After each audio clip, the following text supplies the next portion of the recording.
Guys, so ayan, sorry na late na ako ng devotion kasi galing po ako sa Christmas party kanina ng aking discipleship group. So praise God, we had a very wonderful and merry, joyful celebration. Nagkaroon din kami ng meaningful discussion about the gospel, about their experiences with the Lord, ganyan. So yun. So yung nabasa ko kanina is about Revelations 3.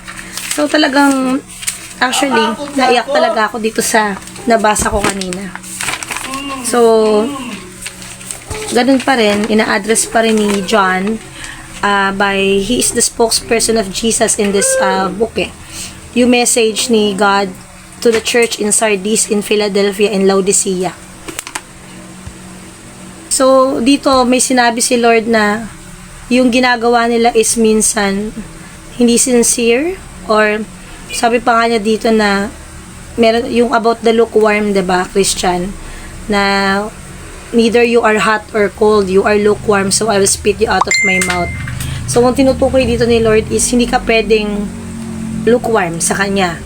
If you are, kailangan maging, kung hot ka, it's either you are hot or you are cold. 'Di ba? Hindi pwedeng nasa gitna ka.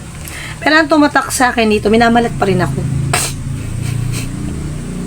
Verse 10 to 11. Ito. Yung iba naman kasi na churches dito, like yung Philadelphia, nag-endure sila. So, some of them, yung Laodicea, yung I know your works, you are neither hot or cold. So, iba-iba. Ina-address ni God, merong faithful, merong genuine sa faith, merong hindi.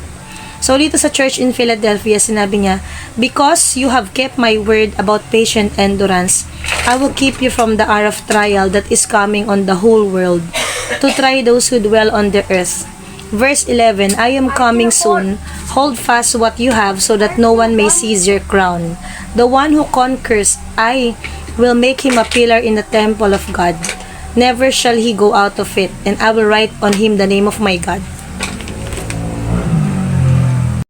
In this verse, sinasabi dito ni Lord Jesus, dahil ikaw ay nanghawakan sa aking mga salita at sa aking mga pangako. So, ina-address niya dito, the Lord is a rewarder talaga. And He fulfills His promise to His children. Sa mga nag-i-endure patiently sa faith, sa mga pinagdadaan ng trials, diba, hardships, sabi niya, I will keep you from the hour of trial.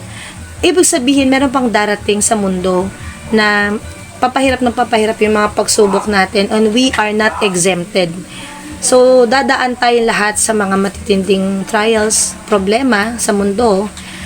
Yung mga dinanaras natin ngayon is siguro mayroon pang mas next level, diba? So, ayun. Sabi niya dito, i-keep niya, ipipreserve niya, hindi niya bababayaan sa mga pagsubok yung kanyang mga anak. Yung mga nananatiling matatag. And then, I am coming soon. Di ba sabi ko nga sa previous devotion ko yesterday yata yun. Malapit na talaga si Lord. Kaya nga sabi, hold fast what you have. Ano ba yung meron ka? Yung faith. Panghawakan mo yun. Yung faith mo kay Lord. Yung tiwala mo sa Kanya. Yung pangako niya, panghawakan mo. Yung tao daw na magtatagumpay at mananatiling tapat hanggang huli, I will make him a pillar in the temple of my God. Parang meron kang pwesto sa kaharian ng Diyos. Ganyan. Meron kang reward. Yun. Yes. Yung to the church in Laodicea. Ito yung pinaka-favorite ko na verse dito. Naiyak nga ako kanina eh. So, sabi ni Lord, chapter 3 verse 20, chapter 3 verse 19, those whom I love I reprove in discipline, so be zealous and repent.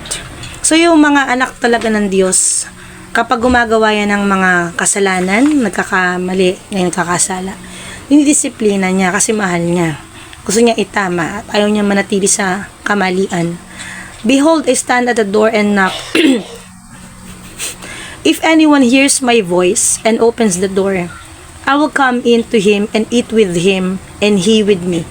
Verse 21, the one who conquers, I will grant him to sit with me on my throne, as I also conquered and sat down with my Father on his throne.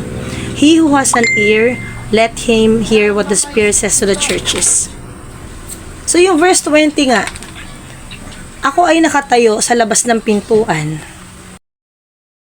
Yan nga, sa verse 20, sabi ni Lord, behold, nakatayo ako sa labas ng pintuan. Kakatok ako, at kung ako ay pagbubuksan mo, ako ay papasok at ako ay mananahan or kakain akong kasama mo, 'di ba? Yun nga, sinabi pa rin ngayon magtatagumpay o mananatiling tapat hanggang huli is bibigyan niya ng position or place in heaven with me on the throne. So, dito ako naiyak kanina. Somewhere in my heart, the Spirit touched my heart. Grabe si Lord. 'Di ba? Kumakatok, nakatayo siya sa labas ng pinto. Meaning nito, don't we realize na ang Lord talaga hindi niya ipagsisiksikan yung sarili niya sa atin. It's still up to us. We have a choice if we will accept him or not. If we will allow him to come into our lives, if we will open the door when he knocked. Hindi niya ipinagpipilitan yung sarili niya sa atin. So, naiyak talaga ako kanina. Kakatok pa talaga. Di ba sabihin nun, di ba pag kumatok, pag pinagbuksan, saka palang papapasukin, would you allow me to enter your life? Parang ganun. It's up to us if we will allow the Lord to come into our lives or to come into our heart. Naiyak ako kanina kasi napaka-humble ni God. Siya parang it's your call.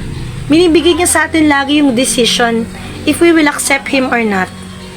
Hindi bilang mighty God, hindi niya ipagpipilit, tanggapin mo ako, kailangan ako masunod sa buhay mo. Ako na ang maghahari sa buhay mo. Hindi, it's still up to us and we are the ones who will declare that, 'di ba? That, oh Lord, ikaw na pong maghari sa buhay ko. Pumasok ka sa buhay ko, ikaw na ang bahala. Declaration yun that will be coming from us when we surrender our lives to him. So, nakaka-attach. Ngayon ko na-appreciate yung verse na to. So, ito yung pinapangusap niya sa atin, di ba? He's just standing outside the door. He's knocking at the door. Would you allow Jesus to come into your heart now? So, yun lang. I pray na naging